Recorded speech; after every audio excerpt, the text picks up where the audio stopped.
since Mr. Trainee is present, let's just dispense with it. And then I have to leave, Mr. Chair. So now downtown. This will be the quickest meeting. Still the Okay, let's see. Rum Runners and those Darn type clock. places are runners. So I have, Keep looking for the damn clock. are we on?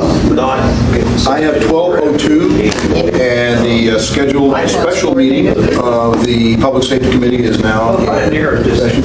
And I'm going to introduce myself, and then how we typically do it is formally we introduce who's here, and then I'm going to ask that if it's okay with the committee that we have the members here actually move to the table. Please do it now, yeah. Okay, if you guys would just please move up on, grab a seat closest to you, if you would, to the table, because we're all here for the same purposes. So, Captain Miller, if you join me. They'll be back. So I'm Paul Holman, Chair of the Public Safety Committee. Harriet Drummond. I'm not a member of the committee, but I actually come, so. And just so you know, this is being recorded for purposes. And Amanda Mosier, the licensing clerk for the Assembly, is also present. Amanda, why don't you join us? Please. Thank you. And Christy is my legislative aide. So the first agenda item, and I predict this will be one of the quickest meetings, so we'll see what happens. The first agenda item is consideration of application for a new package store liquor license, number 5114 for Fernellas LLC, doing business as Winter Dreams, located at 2300 East 88th Avenue. And this was on the last agenda at the Assembly meeting. It was 9 Bravo 2 on the agenda, AR 2012-5. We had, this is what one of our agendas looked like, by the way, and I can pass this out to you. We had the license and everything as it came through. There was an opposition for a protest, if you will, lodged, which is a formality saying that there was conditional use was not back and received by the Assembly's office. Has that been completed, or do you know if we received that yet? The conditional use will go before the Assembly on the Assembly meeting of February 14th. February 14th, okay. And so that was the protest, but in the interim, Assemblymember Trainee, who's also his district it is, had requested that we pull the item, refer to the Public Safety Committee because of some concerns. Now, I will tell you that I got a call just minutes ago from Mr. Trainee, who said that he had an injury to his leg. He did tell me Friday or Thursday that same thing. He had some sort of an infection in his leg. He's on basically bed rest. Couldn't make it today. But he told me that, he shared with me that the issues that he had through the community council, some concerns he had, is no longer an issue, and he's not really in opposition at this time. So that said, since you came this way, and we talked yesterday, would you please describe us your business here? It will be a boutique wine and spirit shop, but it will be a tiny one. We're not going to be in competition with Brown Jug, Valley Liquor, not that I don't have cases of anything through the back door, but it's something that will be more in line with as a gift shop that will be open when the restaurant's open. And since we're recording it, since we know you signed in, could you just for the record tell us? Oh, I'm PJ Galopsos, owner of Little Italy, 88th Street, F. Scott, Ernest, and Fernellas LLC. It will typically just be like a beverage gift shop. And like I explained to you on the phone yesterday, the number of customers I get through that come through the door 15, 20 minutes before the dinner thing and hand me a bundle of goodies. Can you do something with this and put it on the table nice? And they have run to Fred Meyer's or Cars and gotten flowers and got this, and you're peeling. And I'm thinking, wow, and I keep a stash of gift wrap and ribbon and pretty bags and whatnot in the back, and I make it nice, and I put it on thinking, I'm missing the boat here. There's a business opportunity to have, and to put in higher end ryes and whiskeys and scotches, things for presents and nice wines and liqueurs, infused olive oils and that kind of thing. It'd be really kind of neat. There isn't anything like that in town. One question. Ms. Trump? Will you have any good Retsina or Ouzo? There is no such thing as good Retsina, but we will have Ouzo. No. Thank you, Mr. Chairman. So what's Retsina? Retsina is wine made with pine tar. Thank you. So it's basically gin sold in a wine bottle. And if you had 7-Up, it's really not horrible. And if you have a lot of anchovies and some good feta and some olives under a tree somewhere by the beach, it makes it tolerable. It's good in the summertime. It's good in the summertime. Lamb roasting. You lost me at spit pine tar. right next to it. Lost me at pine tar. And I know that we probably have some of the information about it. Will you be open 7 days a week, and what are your hours? 7 days a week, yeah, that will be, and our hours would be 4 o'clock to 11 o'clock, because that side of the business closes at 11, leaving for delivery drivers and everybody, so we just stay open. And that's 7 days a week. And that's it, not during the day. I have no desire to work any more during the day than I already have, so So evening hours. evening hours, that's it. And then, all right, I'm trying to make sure everybody's aware of the new ordinance, relatively new ordinance, passed after the last advisory ballot in last April on requiring at package stores sales of alcohol, the mandatory ID check for the restaurant. Great. And I We're think aware of you that, had that. yeah. Yeah, even in the restaurant we do that, but we've stopped carding regular customers because they just look at us and, I told you the other night, they were like, the Thursday night group walked in just as a joke, and all of them laid their IDs out on the table and were like this. It was like, One of them's under we don't have to 60. do that in the restaurants anymore, we found out, but restaurants have all been calling each other. I get a call from Sweet 100, from Romano's, from the guys down the street, and they'll go, are you doing, are we supposed to, and then there was the question with the passports, and then that was okay now to take the passports when it wasn't okay to take a passport, but you could take, an outside country passport. It was just, so they kind of been cleaning that up. Yes. But we still keep calling ABC going, okay, really, what is the deal? Char tries to keep us informed, but sometimes they get conflicting stuff, so we just go to the source and ask ABC, what's your bottom line on this? Fax us over the new ordinance, fax us over the new ruling. Because it's kind of, it seems to be a little fluid, and all of us are getting a little bit like, wait, and checking with each other. But no, ID checks are beneficial to all of us. And like I told you on the phone, and if the community council or anybody had any concerns, alcohol abuse had greatly impacted my family over the years, and it's not something we toy with. The loss of my little brother, the death of my father-in-law, the long-term dying of alcoholism, customers, watching at least 6 of my friends die from drunk driving and drunk drivers. It's not something we mess with. And I appreciate you sharing that with us. It's a hospitality business. It's not a college, let's tip them upside down and get them drunk business. Period. Yeah, Miller, I know you were waiting for a call. Do you have anything to add as far as from the department? Is there any issues at this location for that? No, there are no issues. We had 3 calls for service last year. There was a security check, a locate, and something else, but none of them are alcohol related. And we, from my experience being on APD for 26 years, this establishment is not one that immediately pops to mind when somebody says we've got trouble somewhere. Just maybe free and good dinner, but that's about it. Now, I know we have other folks at the board and present here. Is there any issues or anybody that here that has anything to add for this business or this license? Why were you there the other day? And if so, if you just identify who you are. I'm Janie Odgers. I was there with a group of volunteers, and we were taking not a TAMS class, a TIPS class, because we're volunteers for nonprofit organizations that happen to have events that may serve wine, and so we thought we would take it. So there was 5 of us, and PJ hosted that for us so that we could do that. So it was very, very nice of her, because it's not something that comes to mind of how do you even do that? Where do you go to get this sort of licensing? You kind of hear about it if you're not in that realm. And so there was 5 of us that she helped that hopefully many nonprofits across the state of Alaska will benefit this next year as volunteers. I'm Charlene Bozar with the Anchorage Aqua Guild, and I was one of the 5, and it was extremely informative. I think it would be very helpful. And this is so that your volunteers could actually help serve wine at your events. Well, and to be aware when we do have contractors and whatnot, at the PAC and that we are aware of the persons who are drinking and perhaps see something that needs to be dealt with. We have insurance issues just like everyone else. Very good. Well, I think that's a very responsible thing to do for your organizations, and very much appreciated as someone who takes, as you know, the issue of alcohol abuse and the things that happen as a result of it. So thank you for doing that. My name is Lee Holmes. My business, Support Services of Alaska, is across the street from Little Italy, and I just wanted to say PJ's been a great neighbor, and I've known her personally now for 10 years, and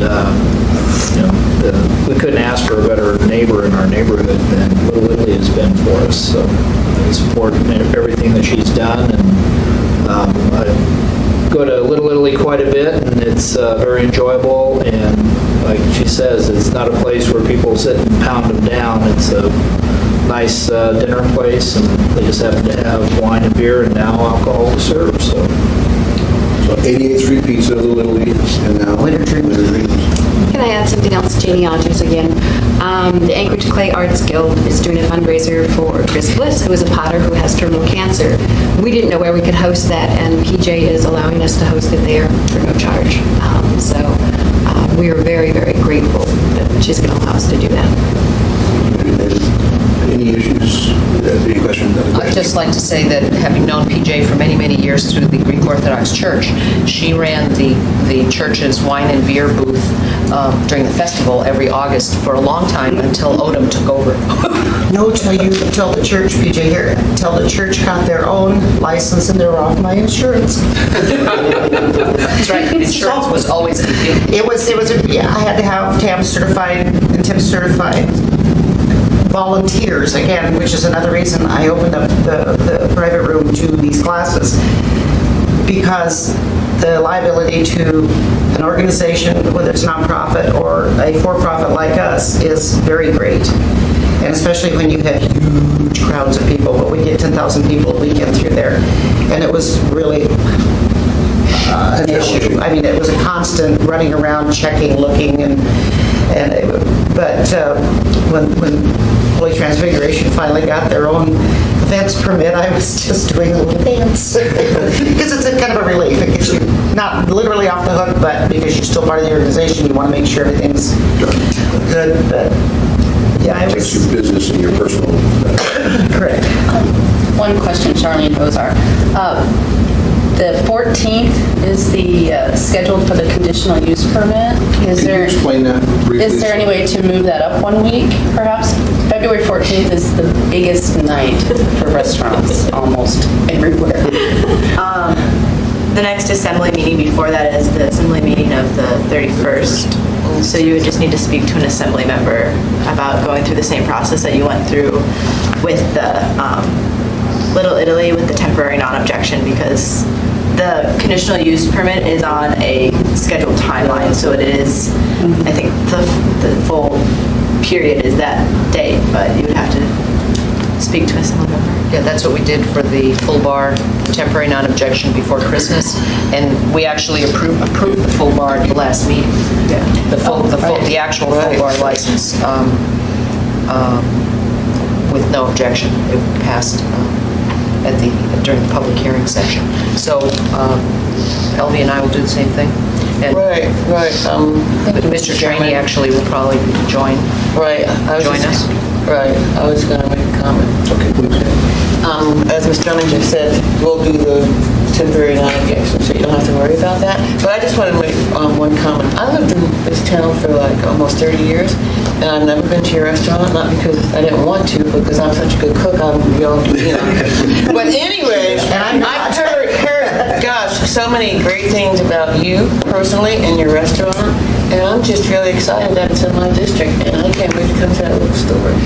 Well, I've been promised appearance by a few of you, but I haven't seen it because everybody's been in different directions.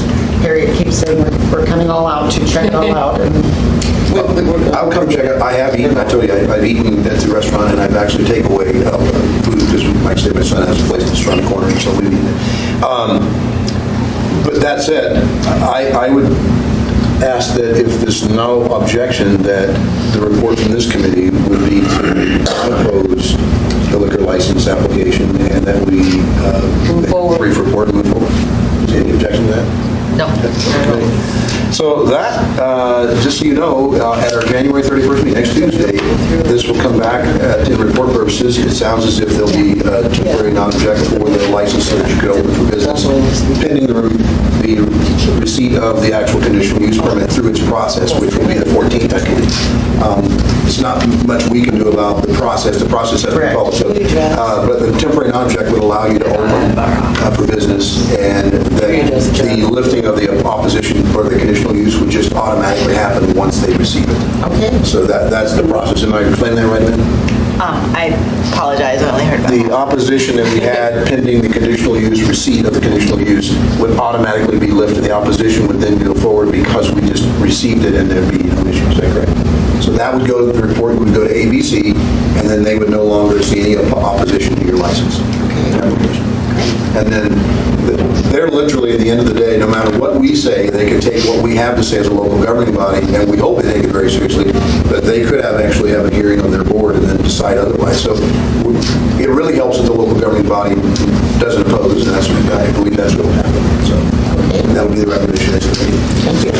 Thank you for spending your time being here. I'm sorry Mr. Train wasn't here, but I'm happy to report he told me that I could tell you that he's not going to oppose, and in fact, he learned from the community councils that whatever issues they had are been resolved. Great, thank you so much. All right, well, thank you. The next item, real quick, like, is Sullivan's Steakhouse. I've given the members of the assembly here, you guys can stay if you want to, you don't have to. And I did, actually, I just want to give it real quick. This is a quick one, and at the very top of this Gmail issue, Sullivan's and the Musicians note, you'll see that I got from the ABC investigator who actually investigated and issued the violations.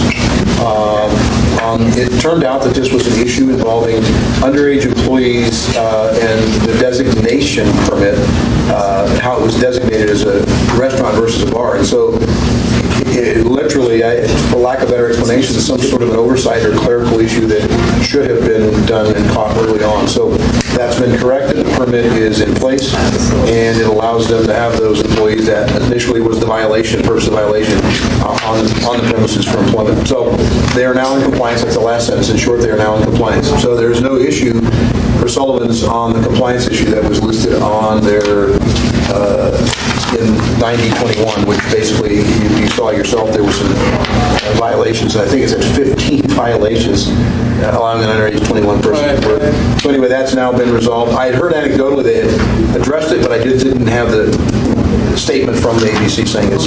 So that matter is, in my opinion, I believe we can go back and Amanda did not oppose this one and just send it back on. So I don't know what steps I need to do. I think just at the assembly meeting, lift the protest. Lift the protest. Okay. I don't know if that is move to approve. Okay. I have a question, Mr. Chair. Sullivan's has been a restaurant for a heck of a long time. What is a restaurant designation permit? Is that related to their liquor license? Yes. Title IV requires, it actually gives it a little bit of explanation down below. It's the same kind of thing here in this language down below, which applies to the musicians playing bars. But so if you look in there, it says you can't have people underage working, serving, unless you get a permit. It says that they can as a part of the restaurant. It has to be a bona fide restaurant, so they have to have a percentage of sales from food, not alcohol, to count as a restaurant. And then it allows under 21 people. In the application, there's different boxes you can mark if you're going to have under 21 employees, under 21 dining, stuff like that. Pat Miller, anything on Sullivan's at all? I know you guys have called. No, sir. We can't figure out the calls for service because they're part of the Fifth Avenue Mall, and so there's not time to go through and hand sort each one of them. But again, anecdotally, I can say that when we talk about Title IV problems downtown, Sullivan's never comes up as a problem establishment. And I did talk to the license and compliance officer for Sullivan Steakhouse ownership in Texas this morning, and we reiterated the conversation, and they very much with Amanda, and very much know that there's not technically the issue with, that they're in compliance. They know that. She asked if someone from their company should be here. I told them that was their option. They didn't have to be here, and that it would be my recommendation that we not oppose based on the information that we're in compliance. And so, unless there's any objection, I think that's... No, that's fine. So I think that's it. The only last thing, just briefly to say, and I talked to Captain Miller briefly as you guys were walking in, these musicians in the musicians playing in the bars in our contract. I talked to Dean Gates, and he should have a draft, hopefully to us shortly. We know that whatever we do cannot be in effect until the state changes theirs, and that's essentially it in a nutshell. Okay. Okay? Thank you. Do you have another? I do. I move to adjourn so we can get this meeting in 19 minutes. Hey, Amanda. Yes. There's a few of us going to ABC tomorrow for the luncheon. Can we have some parking spaces back so we don't have to Yeah, so I look can for? speak to Josh about that. I agree. Yeah, I'll be have here. some parking spaces. Thank you. By the way, I went to make it